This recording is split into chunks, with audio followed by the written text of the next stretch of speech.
Welcome to the sewing tutorial for the Savannah dress. This dress has a slight cowl neck front and then a deep cowl neck back. It is available in the formal version and the mini version. It also comes with written instructions and is available on my Etsy. As always, if you have any questions, please don't hesitate to ask, and let's get started sewing. So we are going to start with our main fabric back piece. You can see I have both of my pieces right here. I'm going to take those and lay them out right sides together and then pin or clip that center seam and sew them together. Now remember, because this is a stretch fabric, you're going to want to use a zigzag stitch. Now I'm going to take my upper back piece and I'm going to place these right sides together and pin and clip at the waist and sew this down.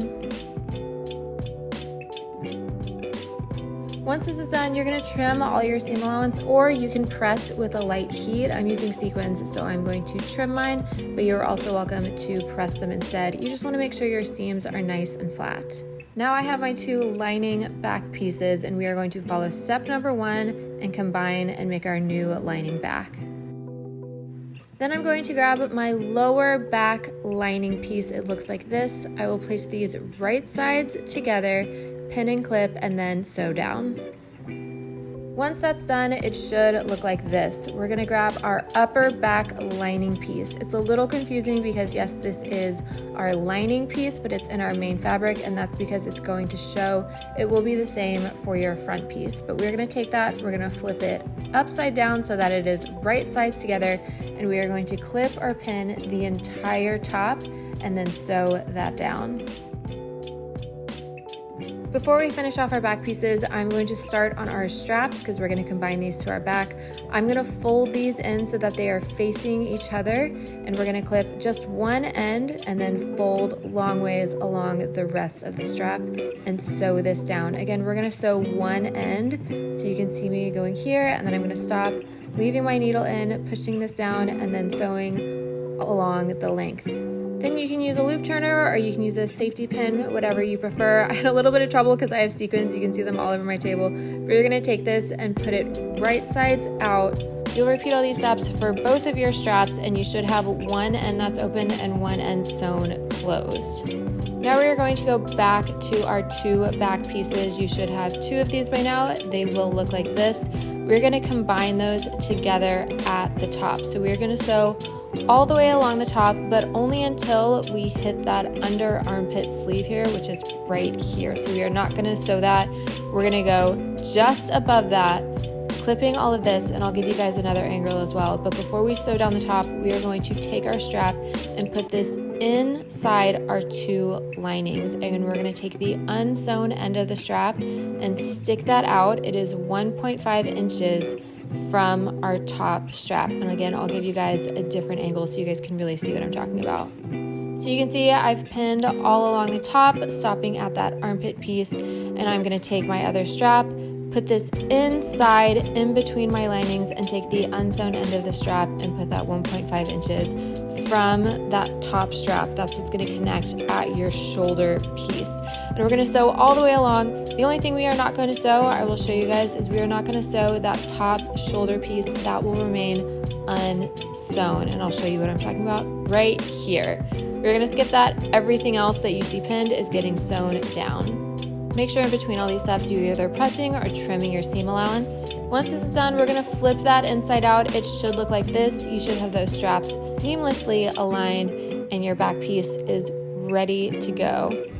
Excluding combining those two back skirt pieces, we are going to follow those exact same steps. You can see I have my front skirt piece and my upper front piece in my main fabric. I'm going to put those right sides facing and attach them at the waist. And again, just so you guys don't forget, trim your seam allowance or make sure you press it with a light heat. This will really help your seams in the end.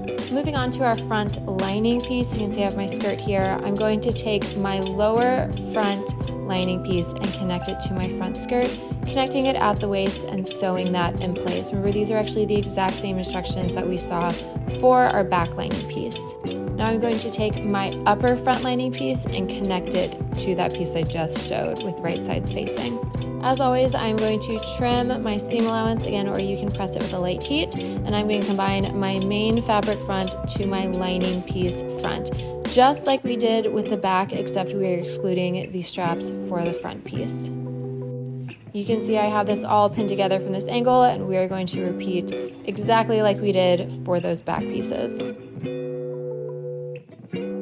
Once that's sewn, you're going to trim or press your seam allowance, and it should look like this when it is right sides out. Now we're going to combine our front with our back. We're going to connect these at that top shoulder part. Both your back and your front top shoulder part should still be unsewn, and we are going to sew these together, placing them right sides together, clipping or pinning, and then once this is done, we are going to trim off that seam allowance.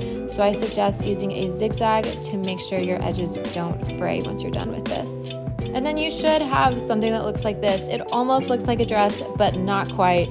Now this next step, we are going to lay it out just like you see I'm doing. We're gonna bring our main fabric to our main fabric and our lining fabric to our lining fabric. And we are going to place our lining fabric right sides together, right at that armpit that was unsewn, and we're going to clip on both sides. This might seem a little confusing, so if you watch it all the way through and you see everywhere that I have clipped, it might make a little bit more sense, but we're combining our back lining to our front lining, clipping this all the way down to the bottom, and then I'm going to do the exact same thing for our main fabric.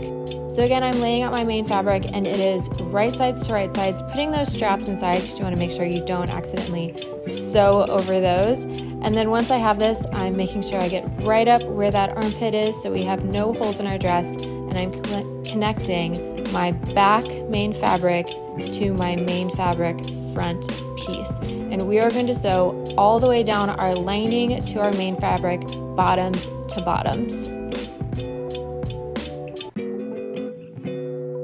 Make sure you trim off all that seam allowance or press it flat so it looks nice once you flip this inside out, because once you flip this inside out, you have an almost complete dress. It should look something like this. Now the only step that is left is to finish off our hem. I'm going to do this with a rolled hem. So I'm going to take my main fabric and roll it with my lining over it into the inside, making sure all my seams are aligned so that lining seam is with the main fabric seam, and I'm going to sew this down and trim off the seam allowance. Now I'm just going to fold it once more. Once that's done, you can also press this with a light heat. Once that's folded over again, we are going to conceal all those raw edges and sew down to complete our dress.